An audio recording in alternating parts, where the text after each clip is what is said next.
Welcome to Slow and Steady, the podcast where you get to follow along as we build products in public. Each week, we'll give you an honest peek into our lives as we share our struggles, our wins, and everything in between. I'm Benedicte, and I'm feeling pumped. And I'm Benedikt. Today is December 20th. This is episode number 164, and I'm feeling relaxed because I've got a week off. It's almost Christmas! Yay, it is. This will be the last episode before Christmas, right? I guess so. Before Christmas, at least, it's going to be the last one. But do we want to do... Is it Christmas third day? Or what would that be? What do you say in English? I don't know. We don't. Third day of Christmas. Christmas. It's not a public holiday. It's not an official holiday in Germany anymore. It's not in Norway either. It's just the second day of Christmas is an official holiday. So if we're going to be good worker bees, we should do an episode then. But I think maybe we'll take the Christmas off. Maybe, yeah. Like I don't care. I'm officially back to work next week, so I'm taking this week off, and then next week I'm actually working. And to be honest, I'm looking forward to it because I expect it to be like a quiet week. So hopefully I'll be able to just like get some work done. Because that didn't happen last week. I had the best of intentions, but none of my plans got any work done on them. So you're on vacation this week. I'm on vacation this week, yes. Doing the Christmas vacation before Christmas this year, and then we're leaving to visit my family over the holidays on Friday. So yeah, flipping things a little bit around this week, but yeah, why not? I mean, it doesn't really matter, does it?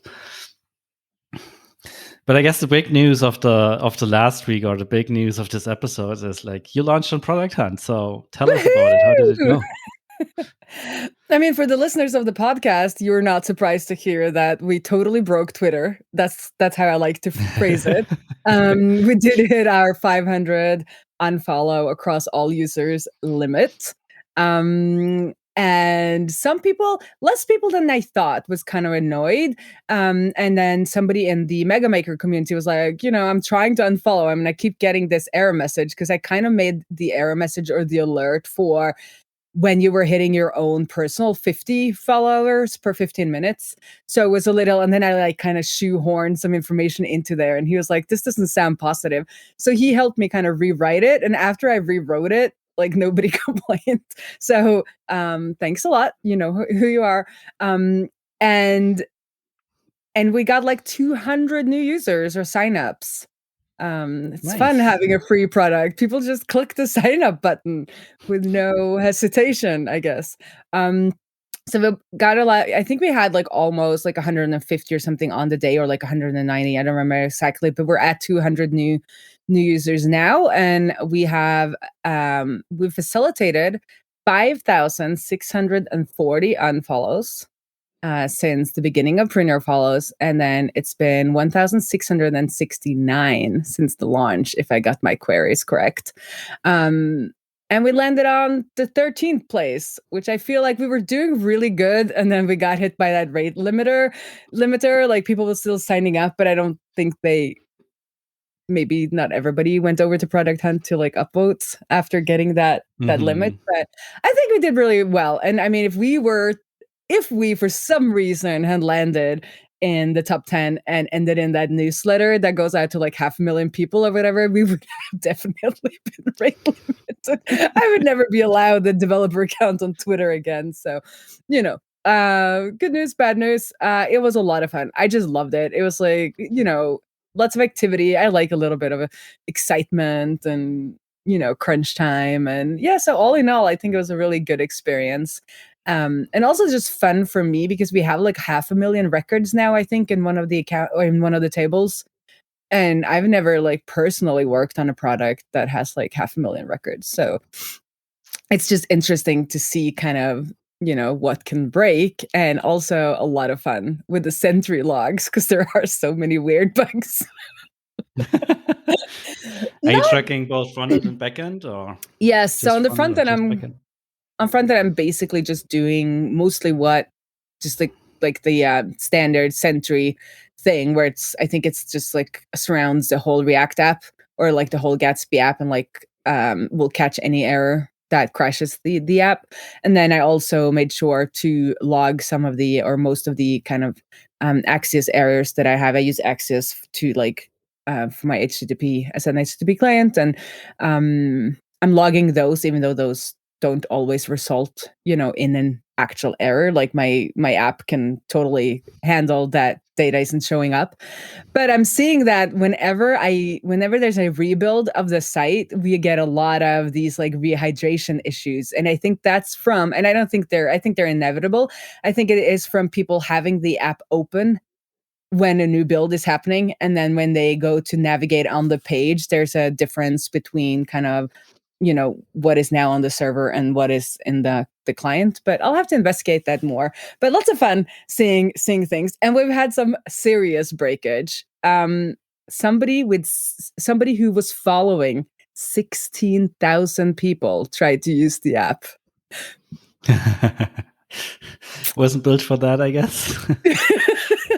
Was not built for that, because there is also obviously a rate limit on getting people's follow the people, or getting the accounts that people follow. So you're only allowed to do 5 times 1,000. So we could only get 5,000 of somebody. If somebody follows 5,000 people, which is kind of like what I made the app for, my own use case, where I hit the 5,000 limit and I wasn't allowed to anymore. And I think that's the limit. Like, you're allowed to do 5 requests to that endpoint, and it can give you a max of 1,000 people per time. So for this like 16,000 people, we would definitely, store the next token and like store their access token, and then wait a little bit, and then do the next round of imports and stuff like that. So I might want to do that in the new year as a learning experiment, and then kind of DM that person and be like, hey, you want to try it out now and see how it goes. And that also showed us that Twitter locations are not UTF-8 secure. Like, it's not always UTF-8. So there were some breakage with like importing that into Zeta, because it was expecting UTF-8 in their text columns. So lots, like, it's fun when there's like a bunch of people using your application in totally unintended ways. You've got a weird definition of fun. Well, they didn't pay, right? So it doesn't feel like, if they paid like $100, I would have been embarrassed. But since it's free, it's mostly just learning and fun. Yeah. So yeah, it's been. Do you have any other questions from us breaking Twitter? Anything you have done differently with the ProductHunt promotion or launch, or anything that worked particularly well or didn't work particularly well? So I think because Val from Plugstatic was also launching. He's a friend from the Mega Maker community. And I think both of us got like most of our upvotes from DMing, just like being obnoxious and like DMing everyone, we were also sending like text messages to all the Norwegian friends, and they were like, what is this? Like, they don't even, I'm like, it's a popularity contest, just vote, you don't have to care about what it is. So I think like that is like a big part of it. And I think obviously if you have a paid product, I would probably have made sure to like ramp up some more interest before the launch, being like using your email list, and maybe even emailing the people you already have that are happy with your product, and make sure that they are ready to upvote. And then I saw that Val did something that I found very smart, that I haven't really read anywhere, in kind of the private, because you're not allowed to ask for upvotes or comments in public. You're only allowed to be like, support us on ProductHunt, otherwise they might like take you down. So, but in like more private communication, he was like, it would be nice if you commented, and then he had like written 10 comments that you could just copy paste. That's I found smart. that to be a very clever tactic. And he ended up like on 6th place. He did really well, and I'm very happy for him, because that's like his bread and butter and his main thing. So, but it was kind of fun that we were in it together, because we were like DMing, like, what's happening? Like, because ProductHunt has some major time zone issues. So in the morning, when I thought there was like 2 hours left, and it obviously was 2 hours left, the page was like, "Oh, you launched yesterday." And I'm like, "No, like it's still today in the States." But, and when I scheduled the whole thing, it said it was in a day and 6 hours, not just 6 hours. Like, so they have a lot of time zones bugs on ProductHunt. So if you're in Europe and you're seeing some weird things, like just like triple check, because it might just be that ProductHunt is not showing you the correct timestamps. Yeah, that sucks. But also, time zones are hard. Time zones are hard, but I feel like if you are not going to do them seriously, just show them in like the server time zone, and just like give it to me straight. Like, instead of trying to be clever and like calculating and doing all kinds of things, or at least have a parenthesis where it says like, it will end, and then the time, and then the time zone, so I can go and double check your calculations. Yeah. Like, that's a pro tip right there. So yeah, and I almost forgot, there's a TechCrunch reporter that contacted me on Twitter. I haven't verified the person, but it seems legit. So maybe TechCrunch will be writing about Prune Your Follows. He was very interested in like the limits and like how is it going, and is the API breaking? Because obviously he probably wants to write an article about like the API breaking because of management, but I try not to go down that road. So we'll see. We'll see if that happens. Like, that could be just like a fun thing. Every time we launch something on ProductHunt, we always got a TV station reach out and making it like, we want to put you on TV and like cover your product and stuff like that. And the first time we actually, that's quite cool, and like started talking to them, and then turned out what they actually want to do is like sell you a sponsored placement on their show where you pay like $5,000 or something. So they interview you for like 2 minutes or so. And we were like, okay, yeah, probably not. So yeah, there's a lot of shady practices. One of those as well. I did not get one of those, but I did get an offer to buy upvotes. And Val did that as well. And also, if you saw the people that were in kind of the first to third place that day, and you went and looked, there's something called like the product wars, where they graph out the different products and their votes. You could see like the 3 top ones had like a high climb, and then suddenly they dropped like with like 100 votes or like 50 votes. So I think there's obvious, or there's, I don't know, there's a high likelihood that people are buying upvotes. Maybe. and then ProductHunt like managing to kind of find some of them and like throwing them out after the fact. But because he was like, otherwise why were they dropping like 50 votes just suddenly in the middle of the day? Yeah, that makes sense. But all in all, I guess fun. I use fun. I would say like the amount of support, like it was amazing. Thank you to everyone who retweeted and kind of commented, and it's nice to feel loved every now and then. That's awesome. Yeah, I mean, this is so thank you for that. A good opportunity to get some positive feelings about all the support you get. Absolutely. What you been up to? As I mentioned, last week has been a little bit stressful in terms of little problems everywhere, and spent most of the week fixing stuff, doing customer support, tackling weird issues, explaining potentially weird looking behavior that's actually correct to people and stuff like that. So I didn't get any of the work done I actually planned. But in the end, by the end of the week, I used that opportunity to just go into the thing and like go into our monitoring and fix everything that looked kind of annoying, or like we have a couple of things that aren't really critical, but they just send an alert and just annoy me because of that. So I spent some time fixing that, and also looked at our auto scaling configuration, because we were getting more and more alerts from our monitoring that, like, the initial queue time, so the time between the request arriving and it actually being processed, had some spikes throughout the day. So I tuned our server setup a little bit, and also our auto scaling setup, so it runs with a little more resources these days, just to get the number of alerts down, because over the last week or two, maybe 3, it just increased to be so annoying that I stopped really looking at stuff. And that's always a bad sign when you get so many alerts that you're like, I don't know, this is probably not an issue or whatever. So where are these alerts basically coming from?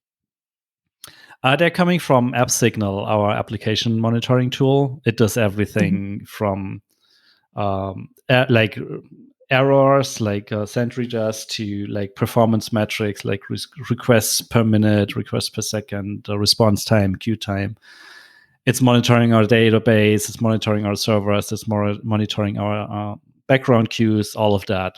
And we have a couple alerts set up based on things in there. And a few of them were firing more often than they should. And for a moment, it was like, should I adjust the alerts? Or should I try and like throw more servers and more resources at the problem? And I eventually decided to do like the more resources, because I mean, the alerts are there for a reason, right? There's a problem, so you probably should fix the problem instead of turning off the alert. And things quieted down quite a bit because of that, but we're still like 1 or 2 times a day we still get an alert from the system that queue time is high. But you can see that it's basically at the top of the hour we get an alert that like requests take a second or two just to be processed, and then 5 minutes after we get the all good, because apparently the autoscaler took care of it by just like booting more server resources. But it's still annoying, and I'm not entirely sure what to do about it, because it doesn't happen every hour. It's not always the same hour of the day. It's just super random. And I'm not entirely sure if you should just like scale things up by default and like have a bunch of unused resources, or if we should just live with it and be like, okay, like maybe it's a lot of requests on that very second, and that's why it took a little bit longer. But we pay Could it be not as whenever much one of your money? could it be whenever one of your largest customers decide to send an email at the top of the hour? It's not related to Okay. emails. It's mostly like just incoming data. And I'm sure it's something like that. Like something happens in one of our customer system that just causes a lot of incoming data. But so far, I didn't see a pattern in it, so I can't really do anything about it. Like, I think at this point we've either be okay with like requests being a little bit slower, or like increasing server capacity by a lot so it doesn't affect things anymore. But then if it's most of the time at like 10% capacity, that's also kind of stupid. Like I'd rather make good use of the resources and like not really max them out, but like make good use of them. And again, like I don't really know how to predict when we need more server resources. So anyways, that's been what's going on last week, like for most of the week. And then on Wednesday, we had a call with CrunchyBridge, the database provider we're looking at migrating to. And we basically did a test migration. So earlier that week, we set up basically log replication, or not log replication, what's called data replication, from our existing database to the new database. And then on Wednesday we had a call with one of the support engineers to do a live cutover test. So we tested how long it would take to migrate and what we'd need to do.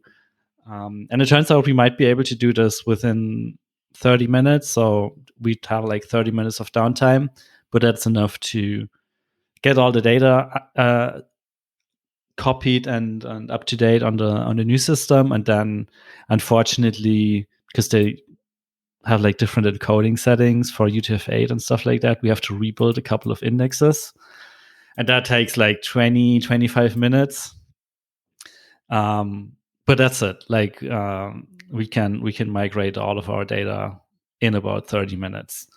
So that's what we're going to do next week, Thursday the 29th. We're doing a cutover and migrate our database from Heroku to Crunchy. So I'm excited about that. I still feel and also worried, of course. I still think Crunchy is such a funny name. Jane was like, so the new provider we're using is called Crunchy Bridge. I'm not entirely sure I trust the Crunchy Bridge with my data.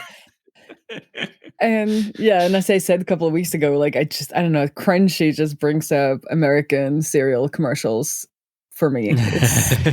Yeah.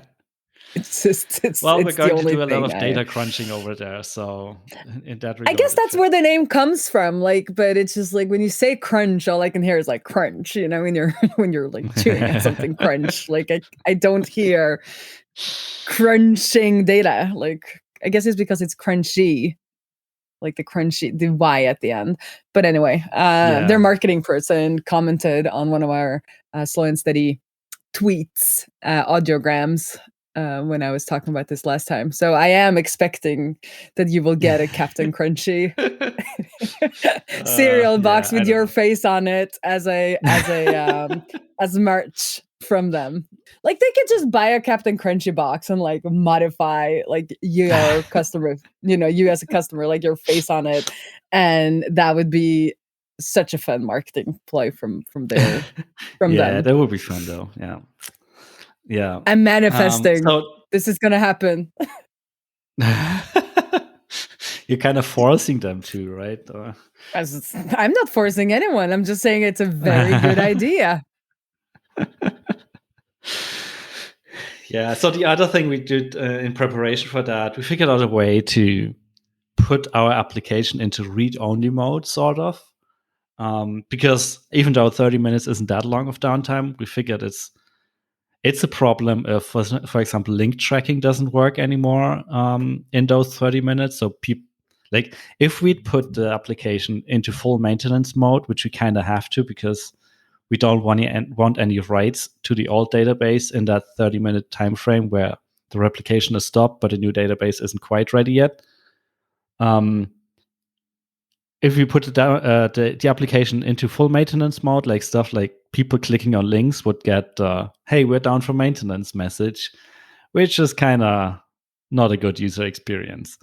So we figured out a way to prevent Rails from doing any writes to the database, which is pretty cool. There's a new feature in Rails 7, I think, where you can wrap stuff in I think it's called with preventing writes block. So everything beneath that block is raising an exception when it's a write to the database. And we're using that to basically keep parts of the app in read-only mode. So stuff like link tracking would still work because it doesn't even read from the database. It's just like taking the URL with our link tracking information in there and then putting a job into the background queue, which is on Redis, so it is not affected by the database being down, and then redirects to the link that's also embedded in the original URL. So that stuff will just keep working, and also our background processing for like incoming data would also still work because it only reads from the database to check your authentication keys and stuff like that. And they can still be there. Like it's not changing anything. So we'll still be able to accept data and put them into the queue. And of course, the background queue processing will be stopped because that would write to the database. But at least for our customers, it should look like the app is still up there and still doing its job. It's just that it will not do any email sending or automations or all of that for about 30 minutes while we actually do the migration. So I'm pretty excited about that because I was a little bit worried that if we had to put everything into a maintenance mode, that would make it for a sucky migration for a lot of people. Yeah, So, especially that yeah. link, like clicking on links and stuff like that would be. So you're saying that you never write directly to the database. It's always put into queue. So you can keep putting everything into the queue, and then it will kind of be stored there. And when the new database is up, then everything will be propagated to the new database. Yes, exactly. At least on those endpoints where like there's a lot of incoming data and we want them to be super snappy and quickly. Not quickly, quick. Crunchy, quickly. Just read. Yeah, quickly crunchy. Yeah. Sorry, we do the data crunching in the background, and then accepting data is like a super minimal task. Yeah, that allows us to do a setup like this where we basically have no downtime. But for the 30 minutes, if I go in and I want to manually add somebody in the UI, that would fail. Yeah, like we're going to stop the UI. So the UI will show you we're currently in maintenance mode thing. But like your application and all the integrations we have, like Zapier and Segment, they would just keep sending and we'd still accept that data. But the UI would be stopped because if you authenticate in there, we create a new access key and stuff like that. So that wouldn't work. And also any changes you make in the UI in those 30 minutes, like changes in the UI usually like directly written to the database. So if you set up a new segment, it will be gone after the 30 minutes migration window is done. So we put the UI into maintenance mode, but everything else is basically just in read-only mode. What a good architecture you have here. It's okay, I guess. Let's see how what well do you it say works when people actually... Let's practice. What do you say when people give you a compliment? Thank you. You're welcome. You're right, I'm awesome. Just joking. Yes, you are. Yes, you are. No, but that is it's cool. I want to play with queues now. I need a queue for my app. That's what I need, so that the imports can keep happening makes in the sense for your background. case as well, right? Yeah. To Especially do like for all the unfollowing in the background. Yeah, do all the import could be on a queue, and then all of the unfollowing could be on a queue, and then people would just have like a scheduled for, it would just say scheduled for unfollow, I guess. And then when it happens, it would change into unfollowed. Because then I guess the queue, I could be like, oh, let's stop the queue for 24 hours and then let's start the queue again. Could I do that? I guess depends on your implementation, but that should be possible. Yeah. And but also, how do I implement a queue? One argument for that is you'll be able to better manage your limits, right? Because you can just like do it on your own, at your own speed and at your own schedule. Yeah. And then people could pay to be prioritized. Yeah. Yeah.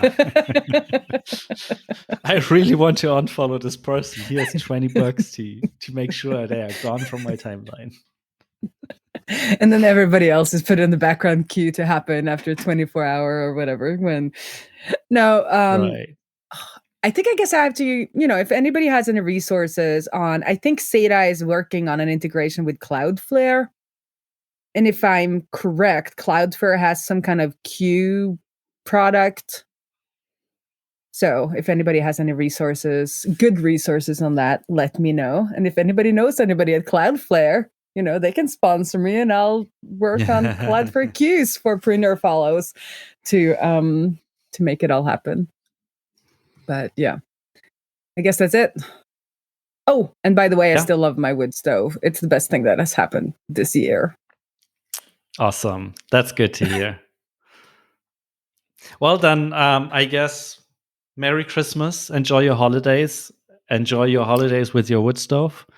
Yes. And maybe talk to you next Merry week. Christmas. But if not, also Happy New Year and see you in 2023. I guess let's just do that. 2023 is the next one. Okay, we're skipping next week. Sounds good. We're skipping next week. Everybody, enjoy the holidays, and we'll see you in the new year on the interwebs. Bye.